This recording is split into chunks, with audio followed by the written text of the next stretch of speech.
So, what to do with the mind? Words by Shiva or God, whatever you want to call. I called God Shiva because that's how I experience him. So he says, what to do with the mind. I will not teach you how to fix the mind. I will tell you what it is. The mind is not a problem to be solved. It is a movement. Just as the heart beats, the lungs breathe, the stomach digests, the mind moves.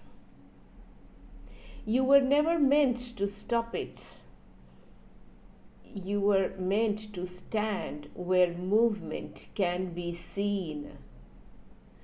I will keep on interrupting because these words could be very cosmic in a way. Maybe some people would like more clarification, so I want to do so. Here he says, you were never meant to stop the mind. We all try to stop the mind by meditation or by other techniques. Stop the mind.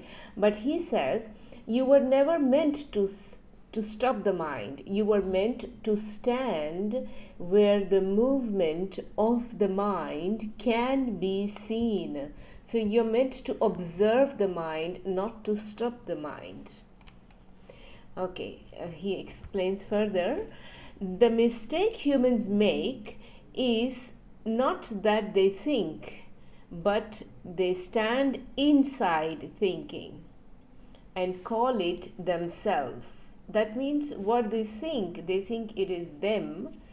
This is the mistake we make when we are thinking. We think our thoughts are us. The mind is a river. You are not meant to drown in it, nor to dam it. Nor to dam it. That means don't build a dam in the river. You're not supposed to make that. Don't stop it. You are meant to know where the bank is. You're meant to know where the river is flowing. The mind exists for one reason only.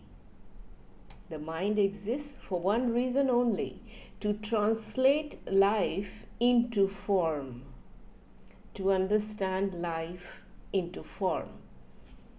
It names, it arranges, it measures, it sequences. Without it, you could not speak.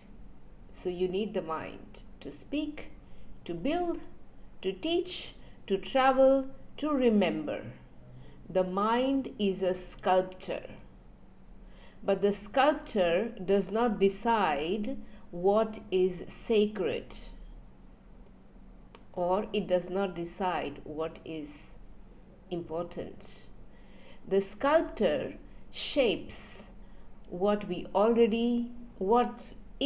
already alive. So the mind only does things what is necessary to give it a shape, a sculpture. Here is what you have never been told about the mind. The mind does not want silence. It wants orientation. That's new. The mind does not want silence. It wants orientation. When the mind knows where it stands, it becomes quiet on its own. So, in other words, show the mind its place and it will be quiet. When it does not, it keeps talking. Not to annoy you, but to locate itself. It wants a place and it will keep on talking to locate itself. Most thinking is the mind asking, where am I standing right now? This is what thinking is doing. Where am I? Where am I? And no one answers it. That is why the mind is keeping on talking, because he doesn't know where it belongs. You ask, what should I do with the mind? This is what many people ask. And God says, I answer, Do not put it where it does not belong. Do not put the mind in the center of love, in the seat of truth, in the place of identity, in charge of existence. No, this is not where the mind should be. The mind cannot hold these weights. When you put the mind there, it shakes. That shaking is called confusion. The mind belongs in function, not in being. When you ask the mind to be, it panics. The mind doesn't want to be. When you ask the mind to do, it relaxes. It likes to do, it doesn't want to be. So give it what it knows. Let it count, plan, choose, analyze, prepare, and adjust. And when there is nothing to do not give it a false task. Do not say, think about yourself. That is like asking the eye to look itself without a mirror.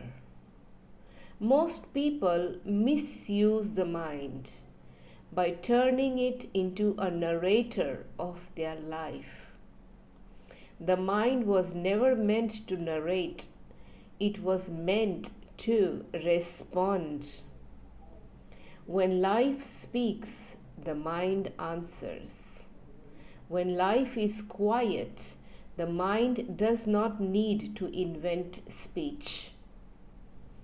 If it does, it is because you taught it that silence is unsafe. Here is the secret you have not heard. The mind learns by watching you, not by your instructions. If you treat thinking as important, it will become loud. If you treat thinking as occasional, it will become precise. If you stop checking every thought for meaning, the mind stops producing unnecessary ones. I'm guilty of that too, because I keep on checking meaning in everything. And then the more you check meaning, the more you analyze, the more it produces unnecessary thoughts to check meanings. It is economical by nature.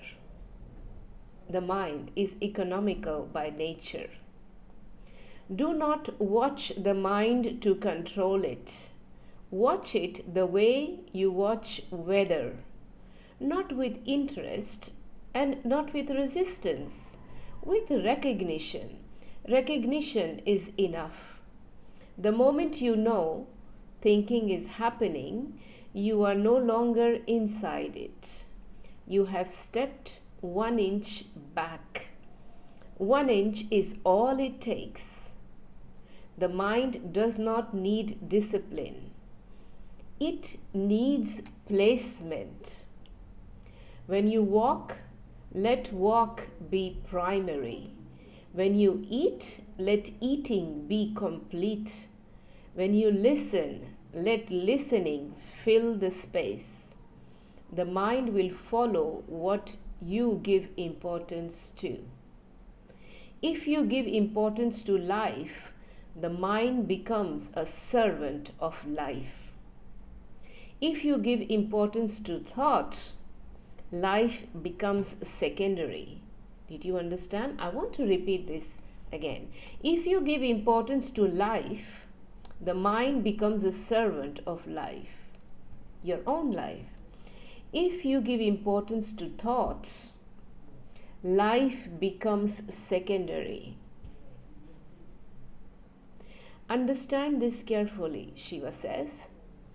You are not meant to manage the mind. You are meant to outgrow misuse of it.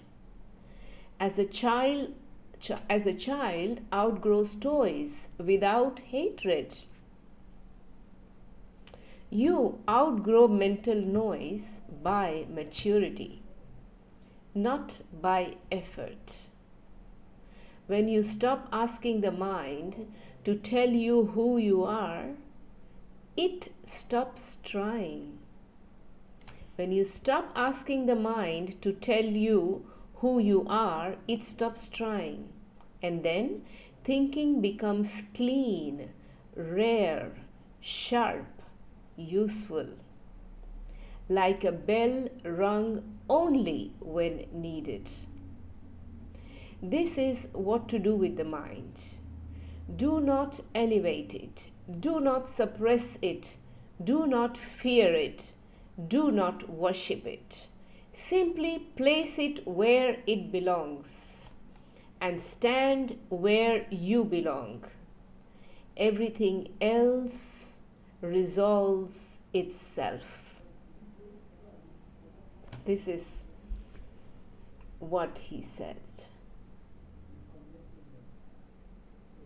I am going to do more on the mind, but I think from this writing we understood that mind needs to find a place, give it that place, but the important thing should be your life, not the mind, and the mind does whatever you give importance to.